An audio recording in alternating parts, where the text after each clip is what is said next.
Well, President Trump says Chicago is probably going to be the next city to get Fed troops on the ground. The president is claiming massive success in the effort here in D.C. so far. This comes as he restarts the clock as well for Russia's Vladimir Putin to make a decision about Ukraine.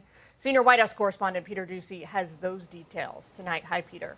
Jillian, President Trump likes what he sees out the window of his motorcade. After making a few stops in the D.C. area over the last 24 hours, he thinks that flooding high crime areas like this one with federal help works. And so he has decided which high crime areas might get federal help next. I think Chicago will be our next, and then we'll help with New York. The president claims that's by popular demand. They're wearing red hats. African-American ladies, beautiful ladies, are saying, please, President Trump, come to Chicago. Please. And then the president eyes additional federal law enforcement in San Francisco. I know Gavin very well. He's an incompetent guy with a good line of bull, and he doesn't get the job done. The expansion of the crime crackdown comes as President Trump sees success in D.C. When people come from Iowa, Indiana, all of the beautiful places, and they're not going to go home in a body bag. They're not going home in a coffin. To keep the capital's crime rates dropping, the president wants cash from Congress. We're going to be raising about $2 billion from Congress, and Congress is happy to do it.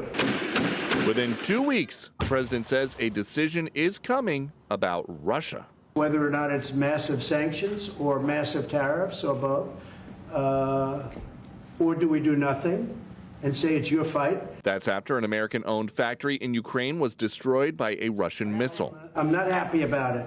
One of next year's most viewed events in the U.S. will be the World Cup. 6 million coming to the matches, 30 billion economic impact, 185,000 jobs. So President Trump is planning to leverage World Cup access to help with the peace process. There's a man named Vladimir Putin, who I believe will be coming, depending on what happens. And the president's got a new preview of what the Russian president might see. I may put on shorts. I look extremely good in shorts and join the play.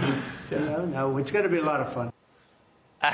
And what a difference 2 weeks makes. Earlier this month, President Trump was demanding that Intel's CEO resign. He alleged that Chinese business ties made that person highly conflicted. Well, fast forward to today, President Trump says that Intel has given the United States a 10% stake in the company worth $10 billion. Jillian. All right, Peter Doocy on the North Lawn for us tonight. Thank you. Hey, Sean Hannity here. Hey, click here to subscribe to Fox News YouTube page and catch our hottest interviews and most compelling analysis. You will not get it anywhere else.